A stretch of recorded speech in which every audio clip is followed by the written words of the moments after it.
Salmo 22, verso 1. Deus meu, por que me desamparastes? Por que se acham longe da minha salvação as palavras do meu bramido? Que Deus nos abençoe. Eu quero pensar com vocês hoje sobre a agonia do Messias e a esperança do povo de Deus no Salmo 22. Salmo 22 é um salmo creditado a Davi, e nele Davi abre o seu coração, ele desabafa, ele expressa tudo que ele estava sentindo quanto ao abandono de Deus. Davi estava se sentindo abandonado. Nós não sabemos em que momento da sua história Davi escreve, Davi compôs o Salmo 22, mas o que nós sabemos é que o Salmo 22 ele é mais um salmo messiânico e profético. Esse texto do Salmo 22 ele foi escrito 1440 anos no mínimo antes de Cristo, e Jesus repete esse primeiro verso e também outros pontos do Salmo 22 na cruz do Calvário com a sua própria vida. Os salmos messiânicos e proféticos, para que você entenda, eles apontam para Jesus, são salmos que fazem referência a Jesus, são salmos que têm o seu cumprimento na pessoa do Senhor Jesus. E ainda que esses salmos eles sejam escritos por homens, existem outros salmos que são proféticos, que são messiânicos e que também não foram escritos por Davi, mas Davi, a qual é o compositor assim mais usado por Deus nas Escrituras, esses escritores, eles, ainda que sejam escritos humanos, eles fazem referência a Jesus. Nós conseguimos entender que ele é um salmo messiânico porque diz respeito à pessoa do Senhor Jesus Cristo, eles acabam se cumprindo em Jesus. Então Davi está angustiado, com seu coração amargurado, e ele diz: Deus meu, por que me desamparaste? Mas ele não para aí. E aí eu quero fazer um pedido para você, quando chegar em casa, dá uma lida no restante desse salmo, para que você entenda ele por completo. E aí o próprio Senhor Jesus Cristo, que vai no momento da sua crucificação, ele vai citar essas mesmas palavras. Esses versos então creditados a Davi, eles foram cantados pelos crentes do Antigo Testamento, mas ele teve o seu cumprimento lá na cruz do Calvário. O desabafo de Davi no verso 1 do Salmo 22 é uma profecia a respeito de Jesus como Filho de Deus. Esse verso citado por Jesus na cruz, ele alimenta a nossa fé como parte da mensagem eterna do Evangelho. Por quê? Porque se você olhar o contexto do Salmo 22, você vai ver que ele faz uma referência à vinda, à morte, ao ministério e à mensagem do Evangelho do Senhor Jesus Cristo. O Messias sofredor, a qual nós olhamos para Jesus, ele vai à cruz como Filho do Homem, e como Filho do Homem ele tem a possibilidade de morte, ele tem como morrer, porque pela sua natureza divina Deus não morre. É necessário que ele morresse, porque hoje, pela carta aos Hebreus, nós entendemos que sem derramamento de sangue não há remissão de pecados. É necessário que ele morresse, que o pecado fosse punido nele, para que pudéssemos ter esse perdão. E como Deus, na sua essência, ele não poderia morrer. Então ele só pode morrer se ele assumir forma humana. Aí entra a questão da teantropia. Jesus é tanto homem quanto Deus. E como um homem, Filho do Homem, ele vai à cruz e ele morre. E Davi é quem acaba trazendo essas primeiras palavras para nós. Nós não sabemos se Davi estava sendo perseguido por Absalão, por Saul ou por qualquer outro inimigo, mas no decorrer do salmo ele diz assim: eu não tenho sossego. As perseguições são tamanhas, os inimigos são revoltosos contra mim e eu não tenho sossego. O Senhor Jesus Cristo também, quando ele entra, depois de você ler Mateus capítulo 21, a partir do capítulo 21 de Mateus, quando ele entra em Jerusalém, ali a entrada triunfal, montado num jumentinho, né? Ele também não tem mais sossego a partir dali. Na realidade, Jesus nunca teve sossego, ele sempre foi perseguido, ele sempre foi atacado, ele sempre foi criticado. Então, esse salmo, Davi expressa toda a sua dor, a dor de quem chora diariamente sem uma resposta do Senhor. Eu não sei se você tem algum pedido para fazer para Deus e Deus não responde, você fica angustiado. Eu conheço amigos meus que têm, né? Mas imagina essa dificuldade, de alguém ir aos pés do Senhor, a orar, chorar, se derramar e não receber aquilo que está pedindo. Então, a dor de um angustiado é dura, a dor de quem foi rejeitado é duro, mas a Bíblia diz que ela é temporária. Por quê? Porque o choro pode durar o quê? Uma noite. E aqui a expressão noite significa um tempo determinado, um tempo de dor. Noite tem o sentido de treva, de escuridão, momento difícil de caminhar, difícil de fazer as coisas, difícil de identificar o inimigo, identificar os detalhes da batalha que se está passando. Mas a noite é um período de tempo determinado. Então, dor e aflição para os eleitos de Deus tem prazo de validade. Nós não vamos viver sofrendo a vida toda, nós não vamos viver passando dificuldades a vida toda. Vai haver um momento em que tudo isso vai passar, tudo isso vai acabar. O crente precisa viver certo da sua posição diante de Deus. Davi nos ensina a olhar para frente com fé, com esperança, com confiança, com alegria. E quando eu entendo a minha posição diante de Deus, eu recebo um alento dele. Por quê? Porque quando eu olho para a minha posição ela mudou diante de Deus. Antes eu era um pecador condenado diante de Deus. Paulo diz que por natureza, o homem morto em seus delitos e pecados, ele é filho da ira. Então, a minha posição antes era a posição de alguém condenado, alguém que está sofrendo pelos seus pecados, alguém que não tem acesso à pessoa de Deus, e de repente, pela graça, Deus nos regenera, nos dá a oportunidade de irmos até Cristo, e a nossa posição muda. Nós passamos de pecador condenado a pecador arrependido, nascido de novo, alguém que se torna herdeiro e co-herdeiro com Cristo. Então a posição muda. O crente tem que ter essa consciência. Eu não sou mais aquela figurinha condenada do algo antigo. Agora o apóstolo Paulo ele diz que é isso, que tudo o quê? Se fez novo. E se tudo se fez novo, nós temos que viver essa vida em novidade, nós temos que viver como novas criaturas. E essa vida como novas criaturas, ela é vivida dentro de um contexto chamado igreja, de um grupo. É aqui que nós nos mostramos como crentes. Então o apóstolo Paulo nos ensina a gente deixar as coisas para trás e olhar para frente. Davi vai dizer isso no verso 3. Ele diz: contudo, tu és santo. Olha só, ele está desprezado, ele está abandonado, ele está sofrendo, mas ele diz: contudo, tu és santo, e estás entronizado entre os louvores de Israel. Isso significa que Israel cantava a Deus como Senhor da nação, né? Que Deus também, ele possui todos os atributos que dão coragem, confiança para seguir em frente. Se você precisa de autoridade, se você precisa de confiança, se você precisa de coragem, busque o Senhor, vá com Ele.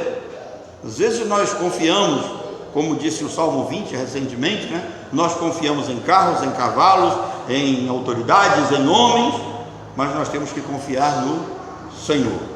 Então Davi, no Salmo 22, ele mostra toda a sua fragilidade, todo esse sentimento humano, esse medo que os seres humanos têm quando passam por adversidade, né? Aquilo que se sente na hora da dor, que na hora da prova e do sofrimento, nós temos a tendência de nos sentir só.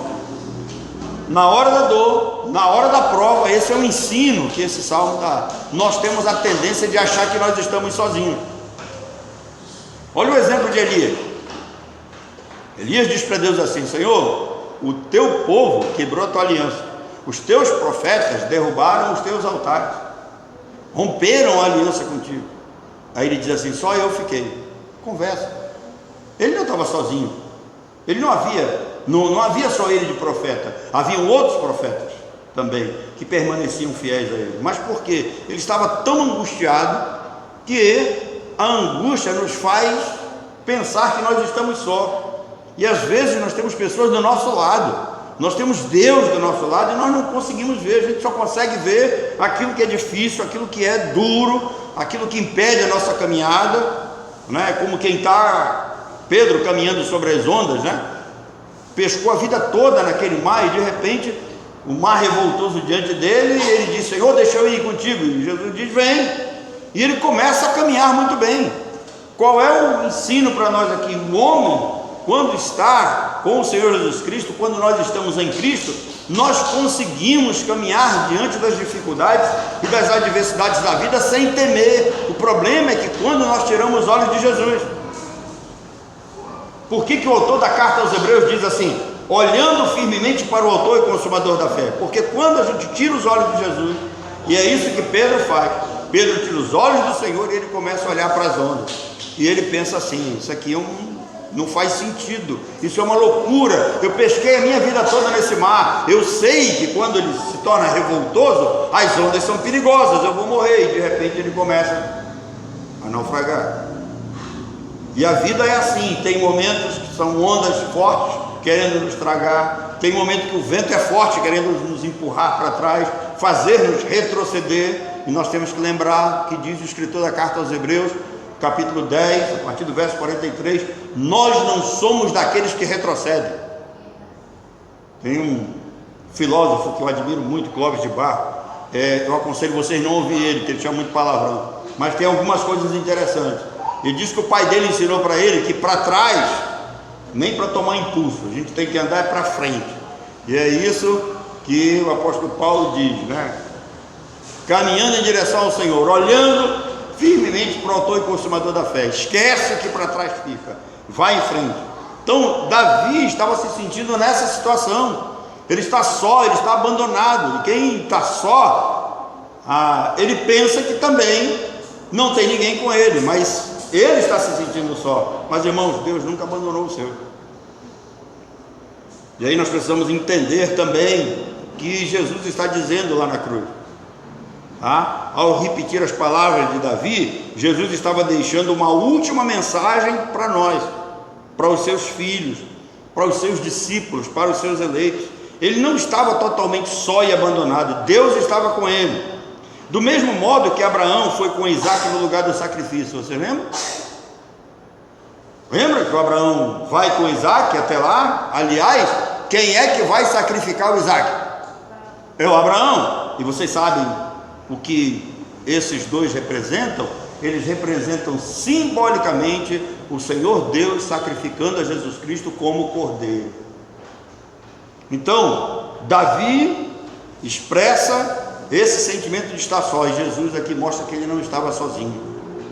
Quando Jesus repete essas palavras, ele quer que nós olhemos para o contexto, e é isso que a sabedoria judaica nos ensina, olhar para o contexto. E olhando para o contexto, nós vamos ver que na cruz Jesus foi feito pecado pelos eleitos, ele tomou sobre si as nossas iniquidades, as nossas transgressões, os nossos pecados. Então preste atenção, quantas horas duraram as trevas? Alguém lembra?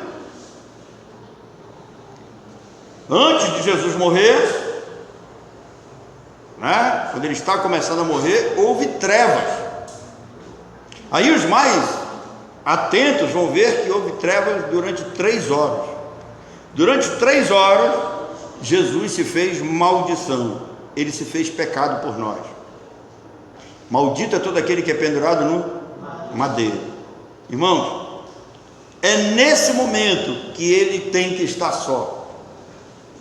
É nesse momento que essas palavras se cumprem. Deus meu, por que me desamparaste? Agora, por que Deus não pôde ir com Jesus à cruz? Primeiro, para contrariar uma teoria chamada patripacianismo, né? É uma doutrina que diz que foi o Pai que morreu na cruz, e não morreu. Nós precisamos entender que Deus, que é santo, ele não poderia ter comunhão com o Senhor Jesus Cristo naquele momento, porque naquele momento Jesus estava recebendo os nossos pecados, ele estava se fazendo pecado por nós. Ele não pecou, mas ele se fez pecado por nós. Então na cruz Jesus transformou-se em pecado. Assim Deus não poderia participar daquele ato, porque Deus é santo. Deus não é humano, ele não poderia receber nada sobre si. Então é nesse momento que Abraão está caminhando com Isaac, e chega um momento que o anjo diz: olha, Abraão, você vai só até aqui, a partir daqui você não caminha mais, tá? Tem um animal ali que você vai sacrificar. Nesse momento Deus diz: olha, eu vou com você até aqui, a partir daqui é com você sozinho, você tem que ir à cruz e você tem que morrer, eu vou estar punindo você, a justiça divina vai ser feita na sua vida, e essa justiça que você vai promover com a morte na cruz, vai recair sobre os meus filhos, sobre os meus eleitos, sobre os meus escolhidos. Então Deus o Pai, naquele momento, a partir dali, ele estava julgando, ele estava condenando a Cristo, ele estava propiciando os nossos pecados. Lembre-se que Isaías disse que ao Senhor Deus agradou o quê? Moê-lo. Então nesse momento Deus está moendo, Deus está punindo os nossos pecados no Senhor Jesus Cristo. Não havia outro, nenhum outro poderia realizar esse sacrifício, somente Ele, perfeito. Então não tente entender o que aconteceu, não tente descobrir o que foi que aconteceu nessas 3 horas, porque isso é um mistério. 3 horas de trevas significa o quê? 3 horas de escuridão. Nós não temos como decifrar o que de fato aconteceu ali. A mente humana, ela não consegue entender. Isso significa as 3 horas de trevas, algo que a nossa mente não consegue prescrutar, algo que nós não conseguimos entender. Se fosse nós, certamente nós não teríamos tomado a atitude que Deus tomou, mas Ele tomou porque era a única forma de Ele perdoar os nossos pecados. Não é possível entender essas coisas, apenas aceitar. Então, após ter deixado os homens debaixo de condenação, Deus pôde salvar quem Ele quer. Interessante isso. Lá em Gênesis capítulo 3, todos os homens que nascem a partir dali, pecadores, nascem herdeiros da natureza pecaminosa de Adão. Todos estão então encerrados, que é uma palavra do espanhol, né? Estão fechados, estão debaixo do pecado. Todos são pecadores. Aí o apóstolo Paulo diz: todos pecaram e carecem o quê? Todos pecaram e carecem da glória de Deus. Irmãos, o texto original, a palavra glória aqui tem mais sentido de graça do que glória. Todos pecaram e eles carecem de ver a glória de Deus, de estar nos céus, de estar na Nova Jerusalém, de ver a grandeza de Deus. Agora, nós sabemos que só verá a grandeza de Deus aquele que for convertido a Cristo. Então o texto mais próximo do original, ele vai dizer assim: todos pecaram e carecem da graça de Deus. Por quê? Porque todos pecaram e eles merecem a condenação. Todos pecaram e precisam ser salvos, eles precisam ser perdoados, eles precisam da graça, porque a salvação ela é pela graça, não é por meio de obra humana. Então a justiça divina é: você pecou, tem que morrer. O salário do pecado é o quê? A morte. Pecou, tem que morrer, esse é o decreto de Deus. Aí entra Jesus e diz: não, mas esse aí não pode ser condenado, porque olha aqui, a marca dos cravos nas minhas mãos, derramei o meu sangue por ele, ele é um dos nossos. Então o sangue derramado, que é uma simbologia daquilo que era feito lá no Antigo Testamento, quando o sangue do animal era colocado sobre o propiciatório, acalmava o Senhor, retirava a ira. E é isso que Cristo faz quando Ele vai na cruz. Então quando Ele diz: Deus meu, por que me desamparaste? É porque Ele estava recebendo os nossos pecados e Deus não poderia ir com Ele naquele momento. Todos nós, quando estamos num momento de dificuldade, precisamos de um amigo, precisamos de alguém para nos apoiar, precisamos nos agarrar em alguém. Nesse momento, Jesus tem que ir só. Então Deus abandona Jesus em razão da sua santidade, que impede de ter qualquer contato com o pecado. Se Deus estivesse com ele naquele momento ali, Deus teria contato com o pecado.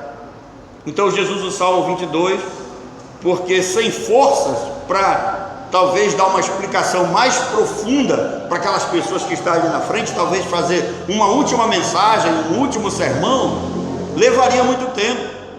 Mas o judeu conhecia as escrituras, então ele simplesmente cita o Salmo 22. E aqui tem uma questão, né? Quando ele cita o Salmo 22, usado por Jesus, é na verdade um salmo de esperança, um salmo cuja fé vai ser trabalhada por esse salmo. Era uma mensagem para as suas ovelhas, não era uma mensagem para qualquer pessoa. Às vezes nós temos o hábito de achar que a Bíblia é para todo mundo, que a mensagem é para todo mundo. Nós tivemos ontem lá na Igreja Batista Bíblica Âncora, o pastor Jorge Marques pregou, e preste atenção que ele não pregou para descrente, ele pregou para crente, ele pregou para a igreja, a mensagem era para a igreja. Nós também pegamos na nossa, né?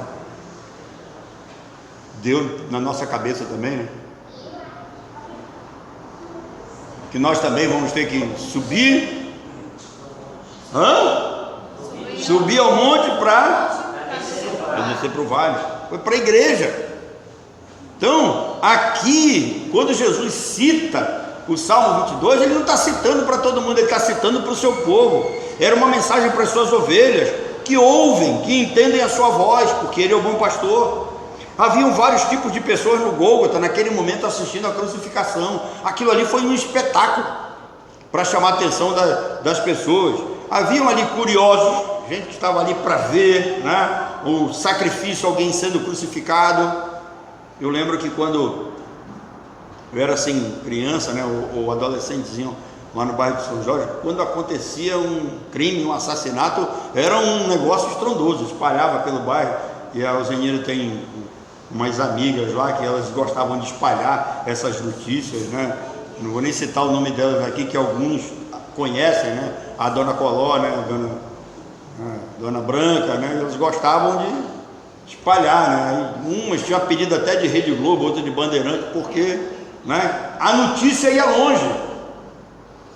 Então tinha um monte de curioso lá para ver o que estava acontecendo, como é que é, né? Ser crucificado, né? O rei dos judeus vai ser crucificado. Haviam também os enganados, aqueles que o sujeito diz lá, olha só, quando ele diz, né, Deus meu, por que me desamparaste? Eli, lama sabachthani, não é sabachthani como está no português, no hebraico é sabachthani, tá?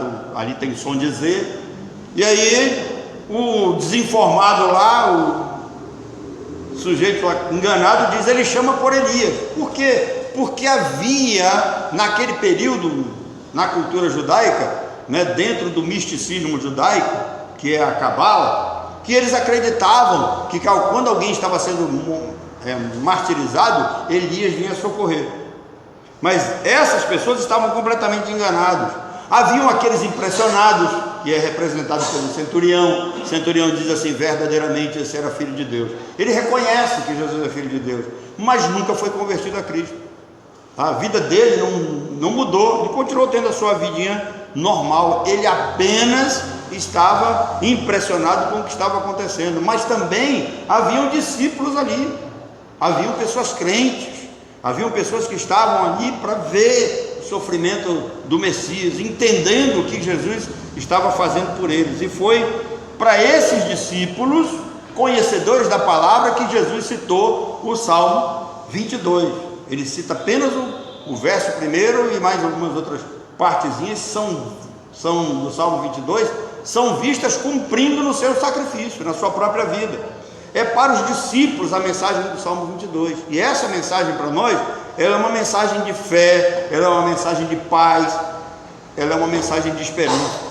O Salmo 22 celebra a relação graciosa de Deus com o seu povo.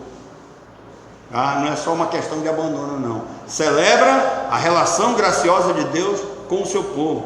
O Deus que nos ama, o Deus que providencia as nossas necessidades, o Deus que não nos deixa sermos atacados pelo inimigo, né, constantemente. Deus que nos guarda, o Deus que providencia o pão nosso de cada dia. Deus que é justo, Deus que é santo. No verso 23, se você olhar aí, tá? O Salmo diz assim, vós que temeis ao Senhor, louvai a Ele, e vós de toda a terra, a semente de Jacó. O que é a semente de Jacó? Os filhos que são herdeiros de Isaac, herdeiros da promessa, né? Estamos inseridos aqui.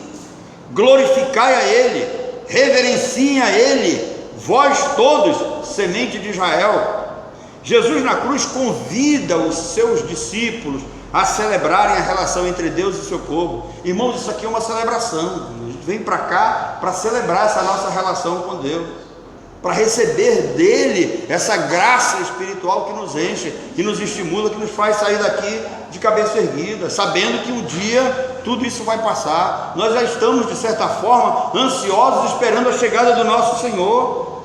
Então, Jesus na cruz convida os seus, e aí ele diz mais, que Deus não desampara os seus, que Deus ouve o clamor do seu povo.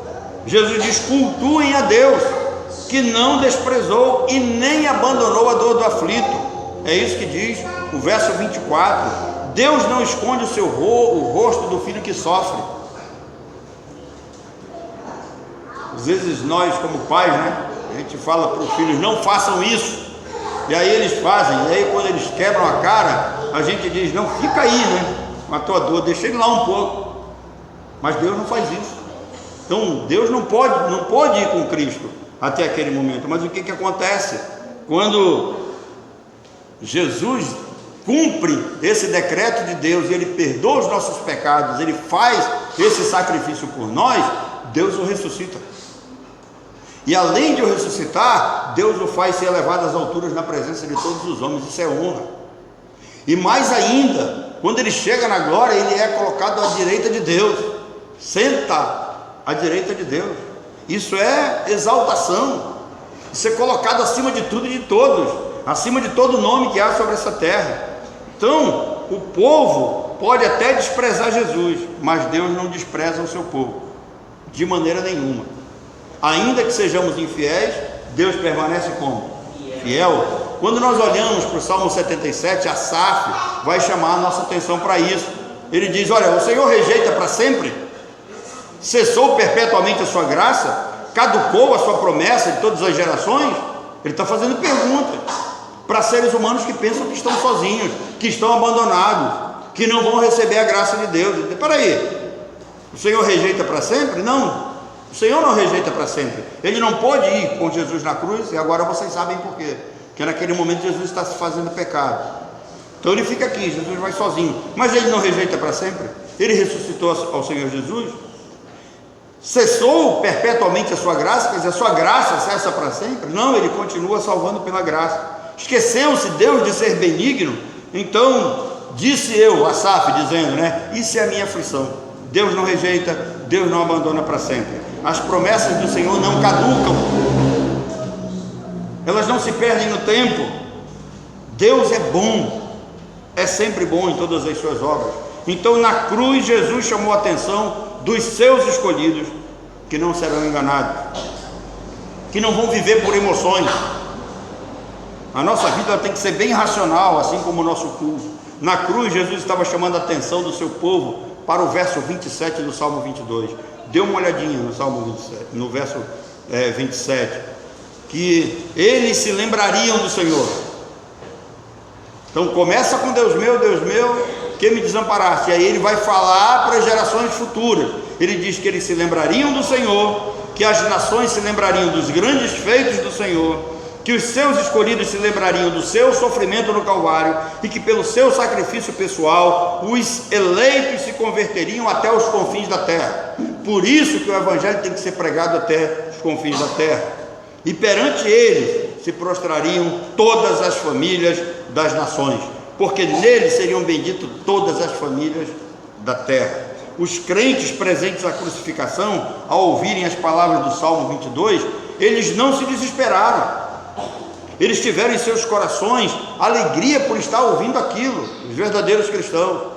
E observem que Jesus já tinha dado uma ordem para eles: quando eu for lá, eu vou ressuscitar, vou voltar, vou dar umas últimas palavras para vocês, e daí, antes de quando Jesus é levado às alturas, eles vão para Jerusalém se reunir, seguindo aquilo que Jesus havia dito. Então eles estavam confiantes, eles estavam obedecendo, e é lá reunidos que eles são cheios do Espírito Santo. Então, quando Jesus faz esse sacrifício por nós, eu citei Isaías para vocês. De fato, o Senhor agradou Moelo, mas o verso 11 do capítulo 53 de Isaías diz que quando o Senhor Jesus visse o resultado do seu sacrifício, o seu coração se encheria de gozo e de satisfação. Quando ele diz está consumado, não é só ali não é uma palavra de dor, ali é uma palavra de gozo, ali é uma palavra de certeza do cumprimento da missão. Acabou, está cumprido, tá? E aí, qual é a lição que fica para nós? Qual é a lição que Jesus quer para nós naquele momento da história? Olha, não se canse de louvar, de adorar e de servir ao Senhor. Não se canse. Essa é a lição para a igreja do Senhor. Mesmo diante das dificuldades, mesmo diante das enfermidades, mesmo diante dos problemas, não se canse de louvar ao Senhor.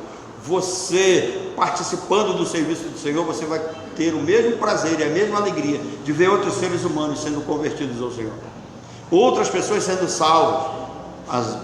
Pode ser que sejam pessoas muito próximas a nós, como pode ser pessoas que você nem conhece, você nem lembra. Um dia desse eu estava dentro do DB, ali do Nova Cidade, aliás, da Cidade Nova, onde era aquele antigo shopping, e uma pessoa chegou comigo e disse: você é o Aldenir, né? Eu falei: sou. Ele disse: o senhor não lembra de mim, não? Eu falei: não lembro de você, não. Ele disse: olha, eu sou um daqueles que foi convertido lá na Philips. Hoje eu sou crente. E foi o trabalho de vocês lá na Philips. Sabe o que acontecia? Quando a gente tinha os nossos horários de almoço, a Diná sabe dessa história, e a gente comia às pressas e ia lá para debaixo de uma árvore pregar o evangelho para as pessoas lá na Philips. Um dia derrubaram essa árvore. Eu vi as pessoas dizerem assim: derrubaram a igreja dos crentes, agora eles não têm mais onde se reunir. E aí um dia passa o diretor da fábrica do meu lado lá e me chama, e ele diz: Aldenir, eu quero que você vá lá atrás, escolher um lugar que nós vamos montar um auditório para vocês. Quando eu saí da Philips, ficou um auditório montado lá. E quando eu saí da Philips, eu saí para servir o Senhor, eu saí para pastorear.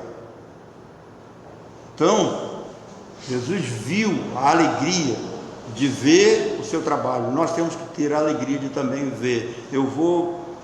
Uma das pessoas que está nos ajudando com a oferta pediu que eu gravasse os estudos lá, que eles precisam desses estudos. Eu vou mandar fotos para vocês do trabalho que vamos fazer lá, vou mandar vídeos para vocês, para que vocês se sintam participantes dessa obra conosco lá. Então, qual é a lição para nós? Não se canse de louvar ao Senhor.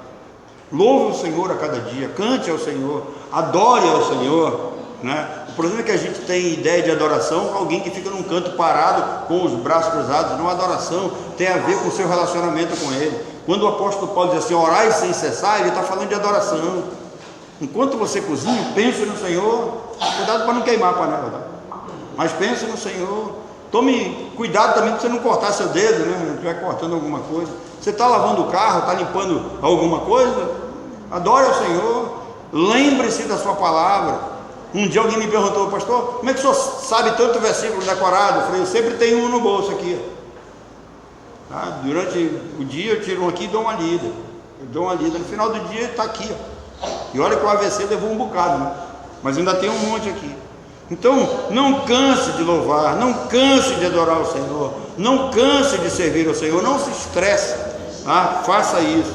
E por último, encha o seu coração de esperança. Em breve Jesus voltará. Você crê nisso? É isso que o Salmo 22 diz. O Salmo 22 começa com essa expressão de dor: Deus meu, por que me desamparaste? Jesus recebe o nosso pecado. Jesus se faz pecado por nós. Depois Ele morre na cruz do Calvário. O seu sangue é aplicado sobre as nossas vidas. Ele se torna prazeroso para o Senhor Jesus. Vê a redenção que é feita. Ele ressuscita. Ele vai à glória. E o restante do Salmo 22 vai dizer para nós que nós, como crentes, nós temos que celebrar isso. Nós temos que cultuar ao Senhor. Nós temos que continuar esse serviço que o Senhor nos chamou para fazer, até o dia que o Senhor Jesus volte para nos buscar. Que Deus nos abençoe.